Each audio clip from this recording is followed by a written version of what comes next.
요한 3서 1장 9절부터 15절까지의 말씀이에요. 조이야, 안녕? 오늘은 요한 할아버지의 세 번째 편지, 마지막 이야기를 들려줄게. 지난 시간에 나그네를 따뜻하게 맞이한 착한 가이오 이야기를 했었지. 그런데 오늘 편지에는 가이오와는 정반대로 행동하는 디오드레베라는 사람이 등장한단다. 디오드레베는 교회에서 남들보다 높아지기만을 좋아하는 사람이었어. 자기가 대장인 척하면서 요한 할아버지의 편지도 무시하고 할아버지가 보낸 사람들을 반갑게 맞아주지도 않았지. 그것도 모자라서 다른 착한 성도들이 나그네를 도와주려고 하면 못하게 방해하고 심지어 교회에서 내쫓기까지 했어. 정말 너무하지. 요한 할아버지는 나중에 그곳에 가면 디오드레베가 한 나쁜 행동들을 따끔하게 꾸짖겠다고 하셨어. 그리고 우리에게 아주 중요한 말씀을 해주신단다. 사랑하는 친구여, 나쁜 일은 절대로 따라하지 말고 착한 일을 본받으세요. 라고 말이야. 착한 일을 하는 사람은 하나님께 속한 사람이지만 남을 괴롭히고 나쁜 일을 하는 사람은 하나님을 전혀 알지 못하는 사람이기 때문이지. 이어서 할아버지는 데메드리오라는 아주 훌륭한 친구를 소개해 주셔. 데메드리오는 모든 사람에게 칭찬을 받고 진리이신 예수님 안에서도 으뜸으로 인정받는 진짜 좋은 사람이었어. 요한 할아버지도 그가 얼마나 착한지 자신 있게 칭찬하셨단다.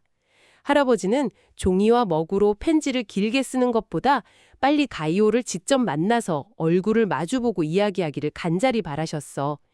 그리고 친구들의 따뜻한 평안의 인사를 전하면서 이 멋진 편지를 마무리하신단다. 자, 이제 이 이야기를 한번 풀어볼까요?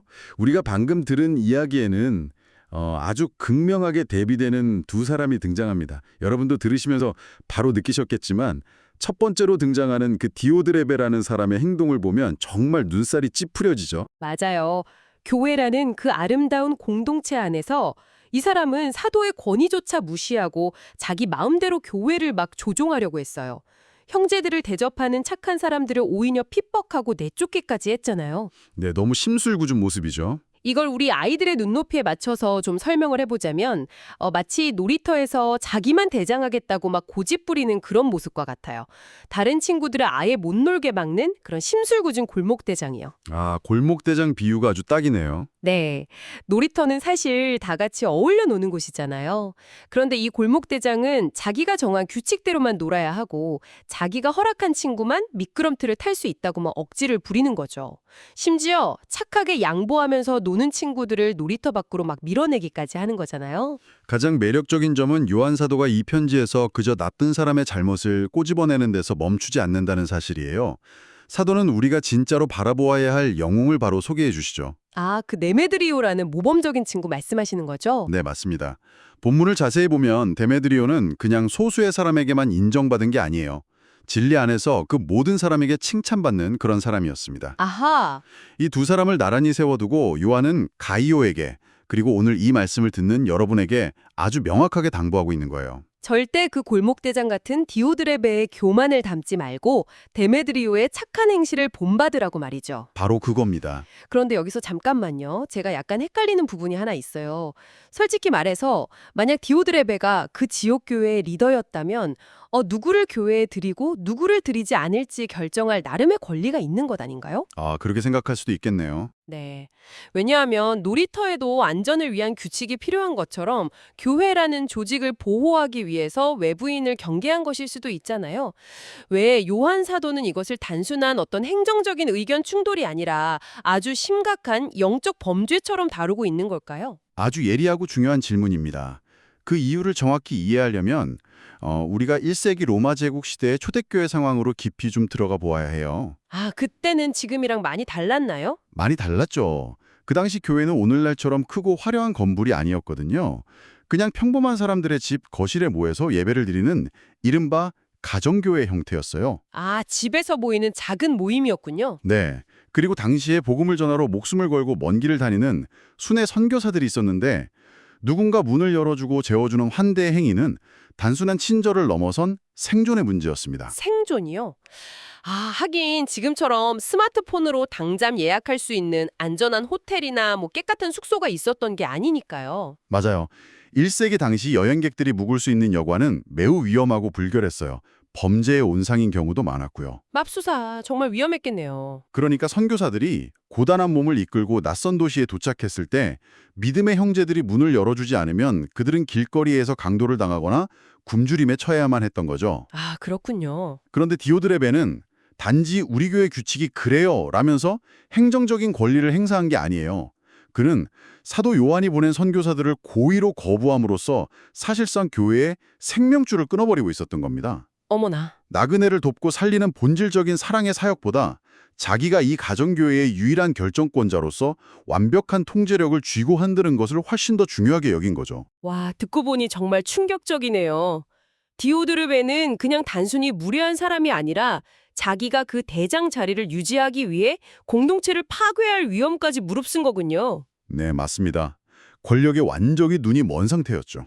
자기가 허락하지 않았는데 착한 성도들이 선교사들을 도와주려고 하니까 기분이 상해서 아예 그들마저 교회에서 내쫓아버렸다는 게 이제야 앞뒤가 맞습니다. 그렇죠. 이 모든 게 도대체 무슨 의미일까요?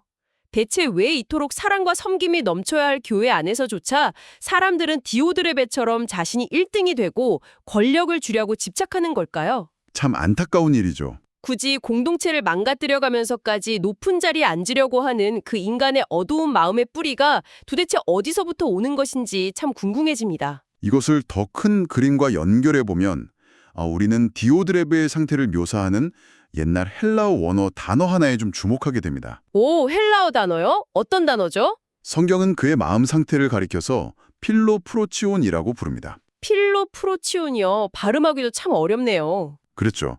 이 말은 문자 그대로 항상 자기가 1등이 되어야 하고 가장 높은 으뜸자리를 사랑한다는 뜻을 가지고 있어요. 아, 1등이 되어야 한다는 뜻이군요. 네, 당시 로마 사회는 철저한 명예와 수치의 문화였습니다. 누군가를 밟고 올라서야만 자신이 빛나고 더 많은 사람을 내 밑에 두어야만 진정한 리더십이라고 믿었던 시대였죠. 아하. 디오드레베는 겉으로는 예수님의 제자라고 하면서도 속으로는 세상의 방식인 이 필로프로티온의 병에 아주 깊이 물들어 있었던 것입니다. 필로프로치온. 듣다 보니 이거 오늘날 우리들의 모습과 너무 똑같은데요?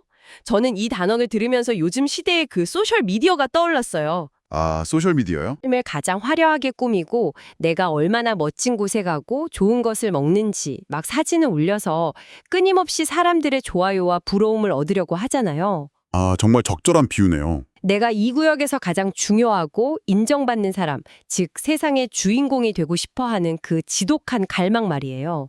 반면에 데메드리오처럼 보이지 않는 곳에서 조용히 헌신하고 남을 섬기는 행동은 사진도 안 찍히고 소셜미디어에서 좋아요도 별로 못 받으니까요. 정말 기가 막힌 통찰력입니다.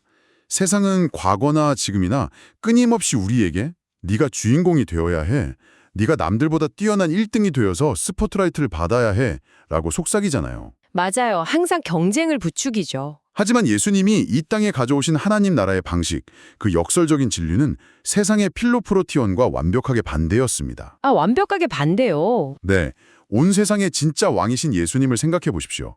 그분은 창조주이시며 가장 높으신 분이지만 결코 가장 높은 자리에 앉아서 사람들을 호령하고 으스대지 않으셨습니다. 그렇죠. 오히려 제자들과 마지막 식사를 하실 때 겉옷을 벗고 허리에 수건을 두르신 채 하루 종일 그 먼지 구덩이를 걸어다녀서 냄새나고 더러워진 제자들의 발을 직접 씻어주셨잖아요. 당시 발을 씻기는 일은 집안의 가장 낮은 노예나 하던 일이었거든요. 와, 필로프로티온이라니 참 어려운 말이지만 교만한 마음을 딱 꼬집어주는 깊은 뜻이네요.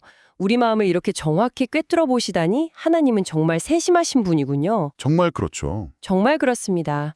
예수님은 가장 겸손한 종의 모습으로 오셨고 그 낮아짐의 끝에서 우리를 구원하시기 위해 가장 수치스럽고 고통스러운 십자가에 기꺼이 달려 생명마저 내어주셨잖아요. 아멘. 그런데 디오드레베는 이 놀라운 십자가의 사랑과 섬김의 원리를 완전히 잊어버린 채 자기 이름만 높이려 했던 거군요. 사실 솔직히 고백하자면 제 마음속에도 이런 필로프로치온, 즉 나만 돋보이고 싶고 1등이 되고 싶은 교만한 마음이 불쑥불쑥 튀어나올 때가 많거든요. 누구나 다 그런 마음을 조금씩은 가지고 있을 겁니다. 그 마음을 방치하면 결국 남의 수고를 무시하게 되고 누군가에게 상처를 주게 된다는 사실이 참 등골을 서늘하게 하네요. 억지로 자기를 포장하지 않고 묵묵히 사랑을 실천한 데메드리오는 진리 안에서 향기로운 칭찬을 받았죠. 네. 진짜 1등은 남을 짓밟고 올라서는 사람이 아니라 남의 발을 씻겨주는 착한 사람이라는 사실을 다시금 깨닫습니다. 이것은 아주 중요한 질문을 우리에게 던집니다. 그렇다면 오늘 이 말씀을 듣고 있는 우리는 이 놀라운 진리를 어떻게 매일의 삶 속에서 살아낼 수 있을까요?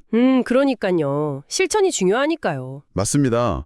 말씀을 듣고 고개만 끄덕이는 것은 사실 아무런 변화를 가져오지 못하거든요. 디오드레베의 길을 피하고 데메드리오에게 길을 걷는다는 것, 그것은 어떤 거창한 신학적 철학을 논하는 게 아니에요. 그럼 어떤 걸까요? 매일매일 내 옆에 있는 평범한 사람들을 어떻게 대하느냐의 아주 실제적이고 구체적인 문제입니다. 맞습니다. 그래서 이 말씀을 우리 아이들의 평범한 일상에 꼭 한번 적용해 보았으면 좋겠어요.